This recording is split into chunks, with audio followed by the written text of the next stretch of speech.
A very good evening to you. Many thanks for joining us tonight on the broadcast. You're watching Kutv Weekend Live. Let's get an introduction.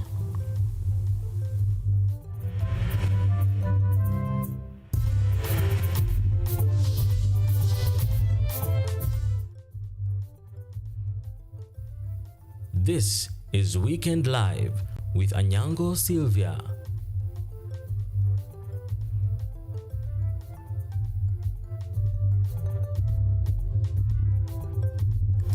That's right, and our sign language interpreter tonight is Sami Okelo. Remember, Weekend Live is also live on YouTube at Kutv News Kenya, and you can send us your feedback on X at KUTV_Kenya at Anyango Sylvia KE. We begin now.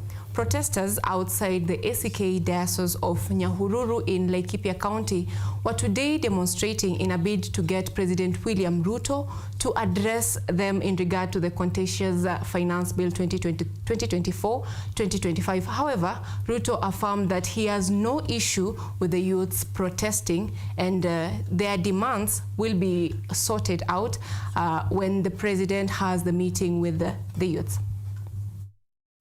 This was the scene in Nyahururu, Laikipia County, as President William Ruto joined congregants at the Anglican Church ACK. Protesters heckled the president, while security officers continued to maintain their usual duty. With security measures in place, congregants were inspected before being allowed to enter the church.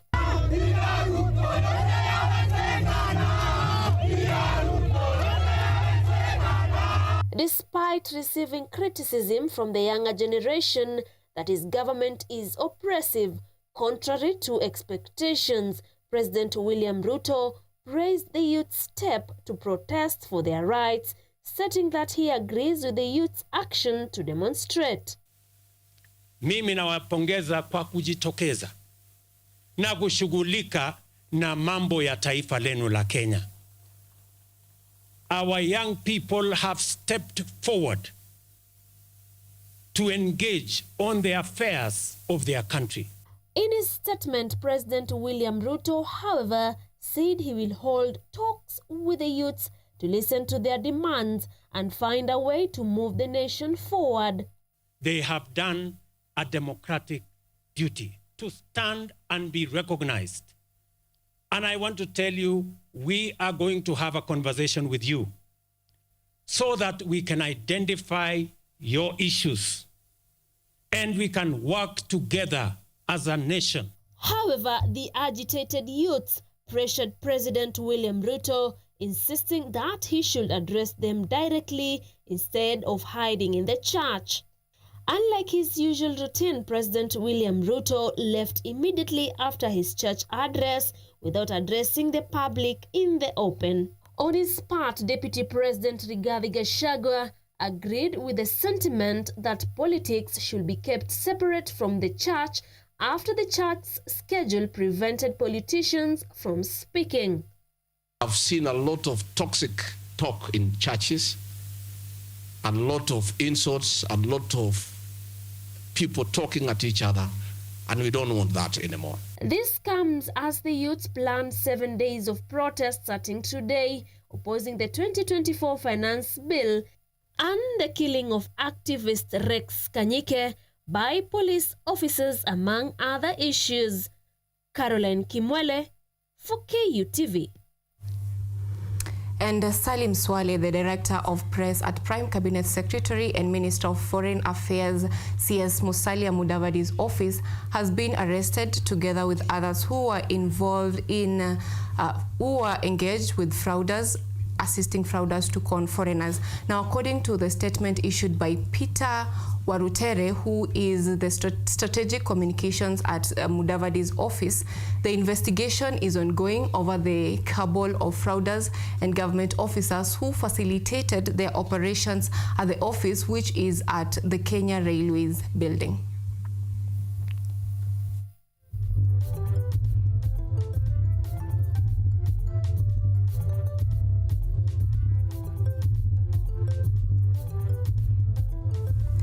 And Majority Leader in Parliament, Kimani Ichung'wah, has swallowed his previous words against the objections to the Finance Bill 2024, praising Generation Z, who are pressuring the government to do away with the Finance Bill 2024-2025.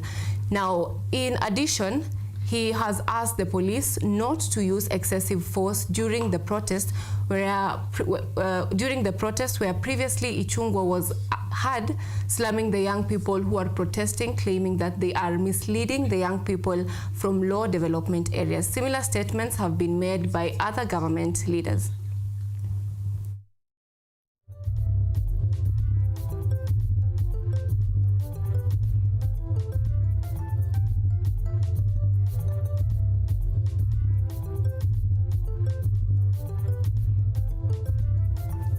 And churches across Kenya, guided by National Council of Churches of Kenya (NCCK), have joined Gen Z in opposing the controversial 2024 finance bill. With increasing opposition, church members have protested against higher taxes and cost of living, advocating for better lives while using religious teachings to support their argument. To church podiums nationwide, where a passionate debate is expected about the contentious 2024 finance bill. The National Council of Churches of Kenya (NCCK) has issued a call to action urging churches to preach about the finance bill. In a statement by NCCK Secretary General Canon Chris Kinyanjui, I quote, "We encourage you to use sermon guidelines to reflect biblical teachings to address your congregants' lives." End of quote. NCCK also emphasized the importance of the government listening to its citizens amid the significant economic challenges. Meanwhile, at Holy Family Basilica, cheers erupted as youth joined the service, one holding a flag to protest the 2024 finance bill. Remind you that the enemy is one, the finance bill. Thank you.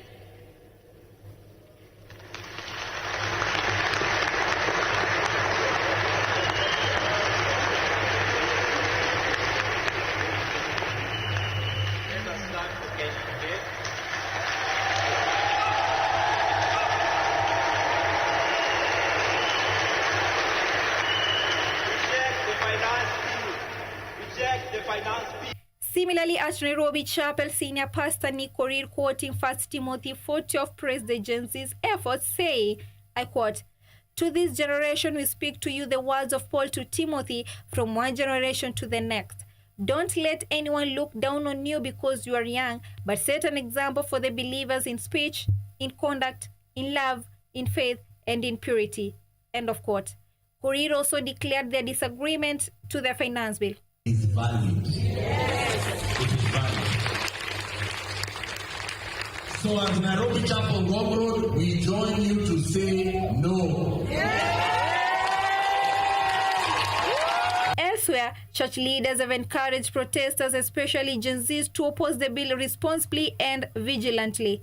As the country goes through what's going on, we want to encourage each one of us, especially those who may be involved, to exercise restraint and be civil, not to use foul language or to destroy property should you join the protests on Tuesday, to be restrained, to represent Christ even in that space.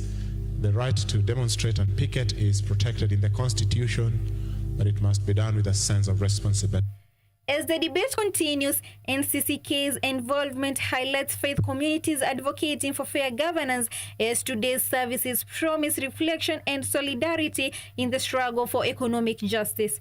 Doris Chalo, KUTV.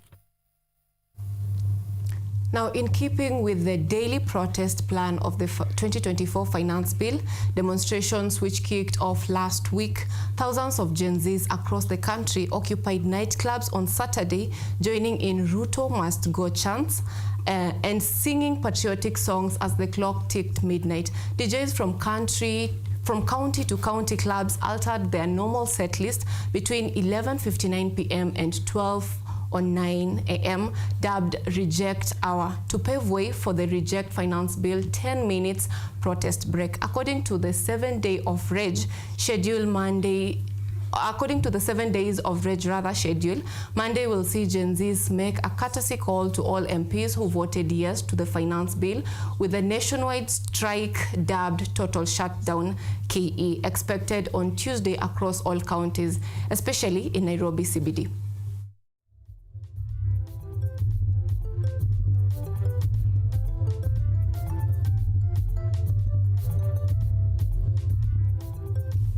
And the National Secretary General and Chief Executive Officer at the Kenya Medical Practitioners and Pharmacists Dentist Union, Davji Bimjiatela, has condemned in the strongest terms possible the abduction of one of its members, Dr. Austin Omondi. Meanwhile, the human rights organization has called upon the government to stop arresting social media influencers. Listen in. Arrest of social media influencers has been highly condemned by human rights organizations in Kenya. The arrest came as a result of social media mobilization popularly going by #OccupyParliament, which has of late surfaced, leading to hundreds of Gen Z turning up in cities to reject the finance bill. In a report by National Secretary General and Chief Executive Officer at Kenya Medical Practitioners, Pharmacists and Dentists Union, Davji Himji suspected government agency in a car with registration plate KCU 819 of abducting Dr. Austin Omondi. According to Davji reports, he was being held at DCI headquarters along Kiambu Road. Dr. Austin last evening reported that strange people have been calling him and issuing death threats to him due to his involvement with the Medics for Kenya activities, where young medics have been offering free medical aid and leading in blood donation drive to help injured protesters. Good afternoon, Kenyans. We are here at the Sikh Union where Dr. Austin was captured outside by 3 men in Maasai Shukas. The team that was collecting blood, as you can see, is just leaving because they are out of manpower and timings. So if you're still in the mood of donating, we are taking the donation center to Pumwani Hospital right now, and there are a few volunteers who we are gathering to go to Pumwani. Meanwhile, we're still vehemently condemning the actions and state machinations and asking them to free Dr. Austin now. We will not rest until the man is free, and we will do whatever it takes. Meanwhile, keep tweeting using the hashtag #FreeJaprado, free Dr. Austin. And if you want to donate from today, if you want to come and donate at the Sikh Union, we're donating at Pumwani Hospital. Thank you. Amnesty-led human rights organizations Kenya has demanded that social media influencers who have been arrested be released. In a statement endorsed by Kenya Medical Association, the Defendants Coalition and others, Amnesty declared that they would fight against these. This came after the arrest of Billy Simani, a social media influencer who was arrested on Friday and detained in an unknown place. However, due to the efforts of LSK, Billy was released.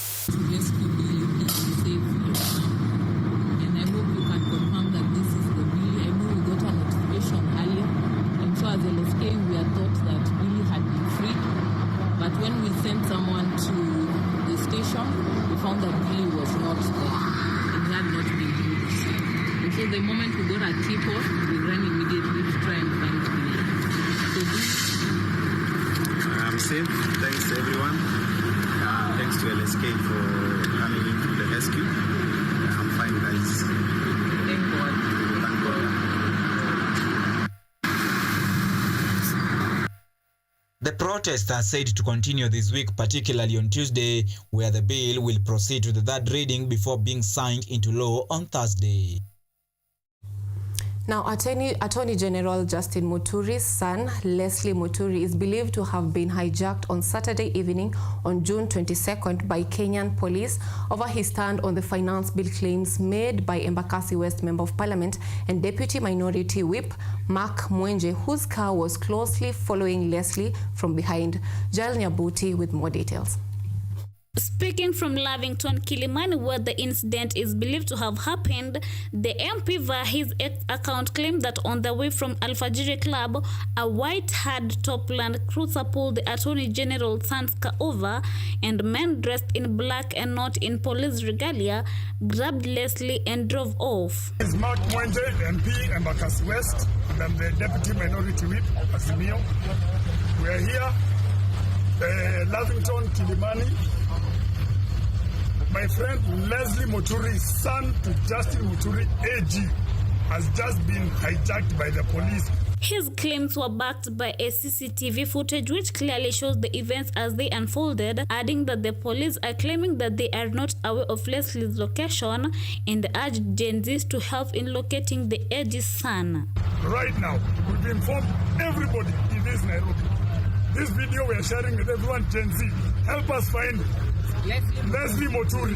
Mwenje, a close friend of Leslie, is among the lawmakers who voted against the contentious finance bill of the year 2024. Thus, the alleged abduction of Leslie Moturi by unknown individuals not in police uniforms has sparked a widespread concern and has seen a notable trend in mobilizing Gen Zs to address societal issues. Nyabuti Jail, KUTV. And on that note, we take a very fast break on the bulletin tonight. Not go far because we'll be back with more stories.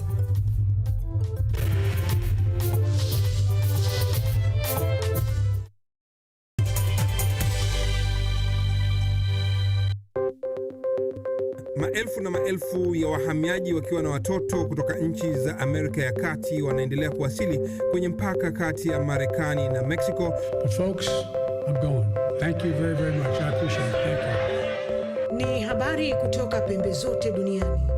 Pepo pasi vuguvugu. Pepo pa ni idea. Tazidi ananyonya, hanyonyi vizuri, anakuwa hayuko comfortable. Jeshi la Jamhuri ya Kidemokrasia ya Kongo linapambana na waasi wa ADF.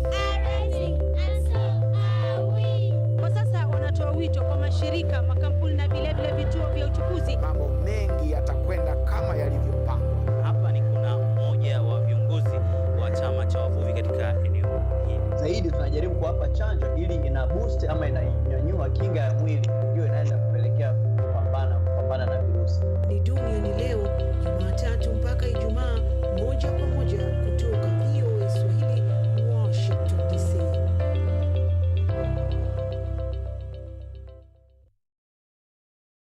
Lola is an app that gives you a chance to watch videos, listen to audios, and read articles wherever you are for free. Motivational stories, dramas, campus life, technology, lifestyle, adventure, sports, academics, jobs, entertainment, and more. Download Lola now on Play Store. All you need, you got Lola.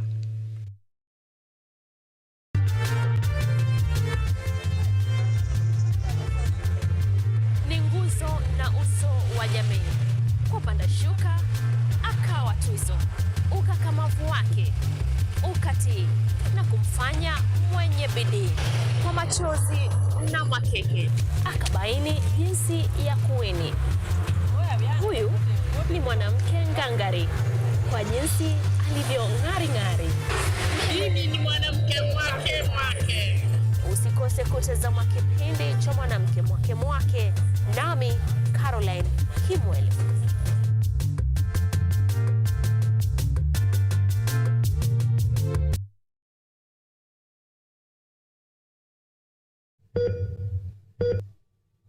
Are you healthy, or rather, do you maintain a healthy lifestyle? According to WHO, health is regarded as a state of complete physical, mental, and social well-being, and not merely the absence of disease. Welcome to Focus on Health, a show on all matters health, wellness, and lifestyle.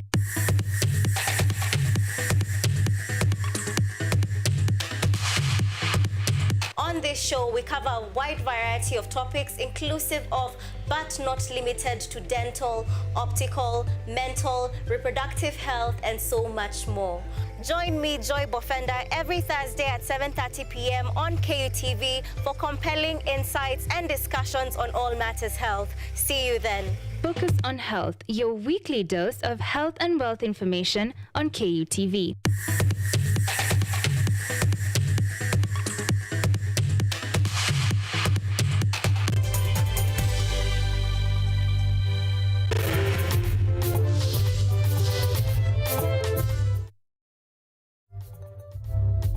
You are watching Weekend Live with Anyango, Sylvia.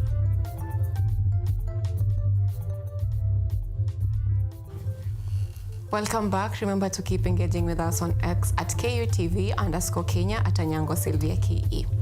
Now, frustrated clinical officers in Embu County have maintained that they will remain on strike, vowing to hold demonstrations in Embu town to press for the hearing of their grievances.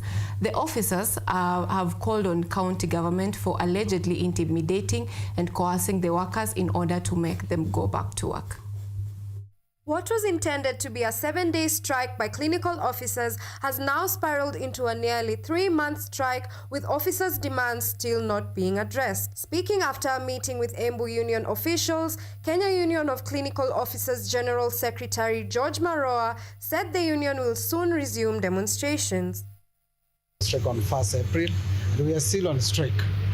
So today here we were meeting our members, because we are planning also the regional demonstration that will be happening here in Embu, focusing to do it either on Monday or Tuesday. Some of the grievances highlighted by the clinical officers include stagnation in one job group for more than 10 years and what they referred to as a dubious contract, where people working in the same group are paid differently. James Njeru, the union vice secretary, expressed that contrary to their expectations to get solutions from the county government, they were allegedly met with intimidation and coercion instead. Intimidation, like my colleague has said, some people don't have salaries, also people have been intimidated and go back.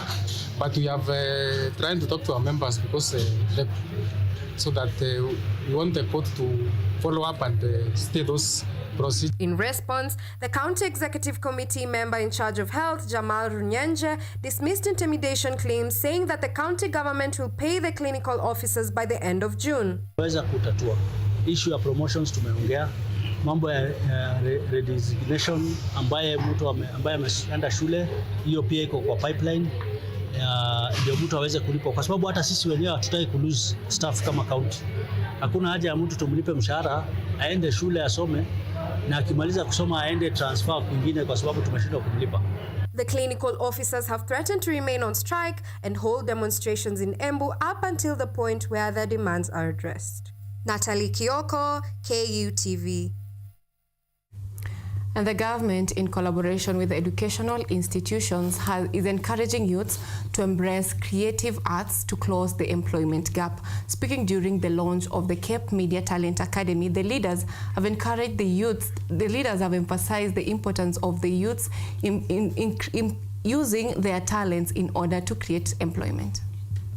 While speaking at the launch of the Cape Media Talent Academy at Mount Kenya University, Chief Manager of the Kenya Film Classification Board, Nelly Muluka, said the government is supporting youth by promoting the creative economy in line with the Digital Agenda and Talent Hela initiative to foster talent development and income generation. This program is really aligned very well to the government's or the bottom-up fifth pillar, that is the digital superhighway and the creative economy, and the Talanta Hela initiative of the ministry, because that too actually talk about the idea of identification, nurturing and monetizing of talents. Vice Chancellor of Mount Kenya University, Professor Diogratias Jaganyi, encouraged parents to nurture children's talents outside academic fields. He added that the country is moving towards the introduction of the competence-based curriculum, CBC, which is gaining popularity where students will display their talents. The parents need to recognize that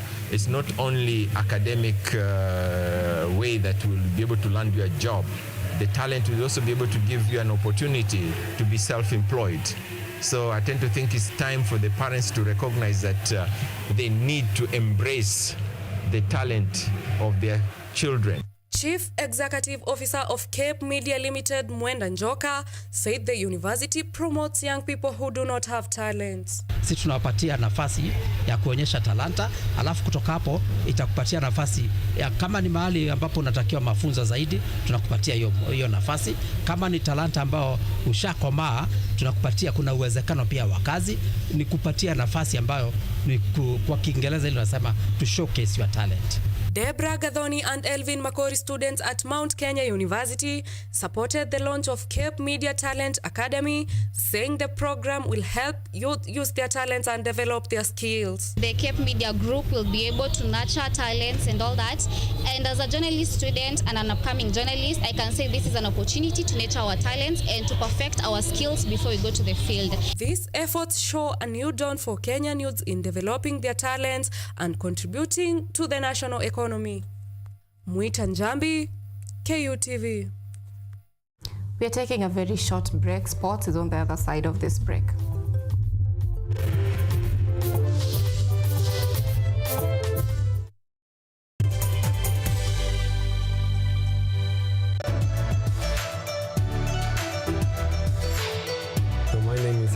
I'm Associate Professor in the Institute of Philosophy of Jagiellonian University in Krakow, Poland, and I'm the main coordinator of the Cafe project, which is being here hosted by Kenyatta University. My name is Ewa Hudoba. I am a project manager in this consortium. Keep watching cutting-edge research at Kenyatta University Television.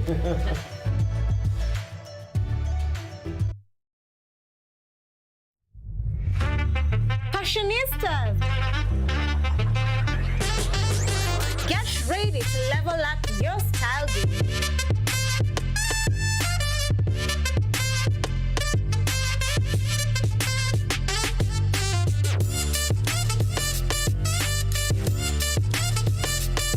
Tune in to Fashion Diaries every Monday at 8 p.m. with me, Ashley Asad. From killer heels to split suits, we've got the trends that will make you shine. Don't be left out. Join us for a fashion-filled adventure.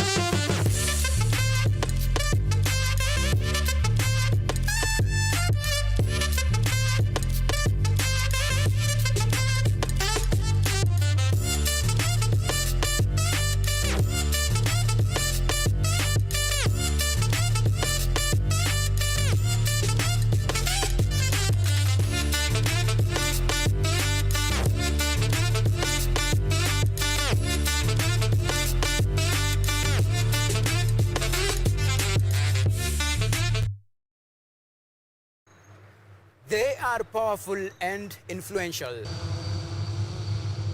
They make decisions in politics, education, finance, agriculture, health, sports, and all aspects of human life.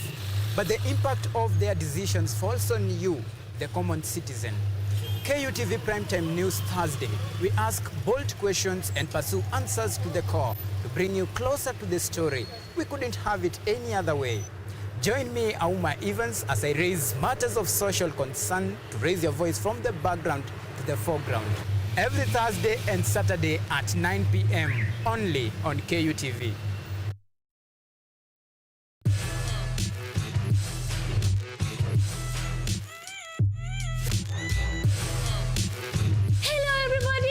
Welcome to Engine, where we ask the coolest questions in science. Let's go! Is yogurt really just rotten milk? Why do humans need sharks to survive? How did a 12-year-old boy from Africa invent modern vanilla farming? How do you deliver medicine to a chimpanzee? Can poop be useful? How can you save the planet by reducing air pollution? To help us answer these questions, we are inviting some wonderful guests from the world of science. They will enlighten you, make you hungry for knowledge, oxygenate your brain, and make your ideas flow.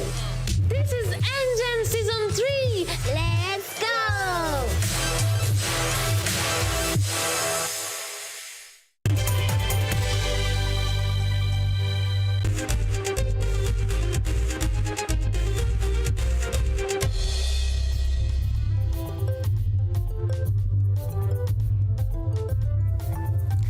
Welcome back. Now, Gor Mahia secured a convincing 4-3 victory over Bidco United in the Football Kenya Federation Premier League clash at Kenyatta Stadium. Benson Omala, Mark Shaban and Rooney Onyango were on target for Gor Mahia, while John Kelwish and Yobo scored for Bidco United consolation goal. At the same time, Sofapaka stunned Nzoia Sugar with an impressive 3-1 win at Nyayo Stadium, while Kariobangi Sharks and Police FC played to a 2-2 at Police Sacco Stadium.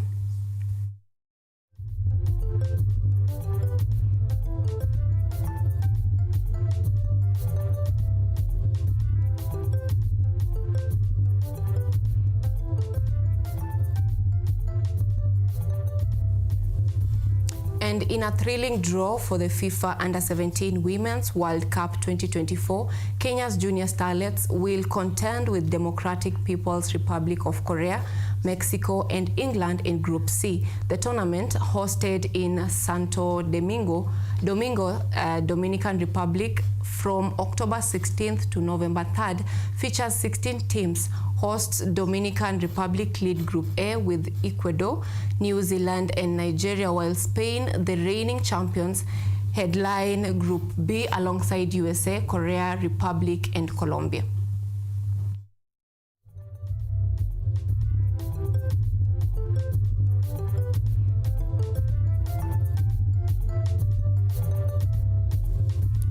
In the Euros match, Belgium earned a dramatic 2-0 victory over Romania in Group E.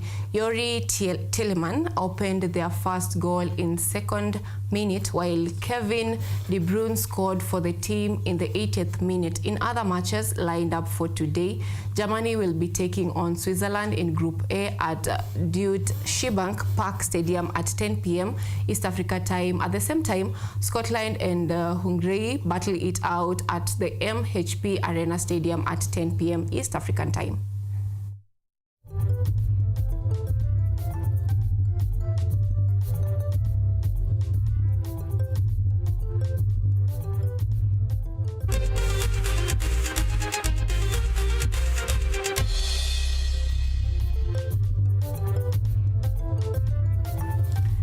Now that is it from us. Thank you so much for choosing our news tonight and for keeping it KUTV this far. Our sign language interpreter tonight has been Sami Okelo and Anyango Sylvia. Have a good night.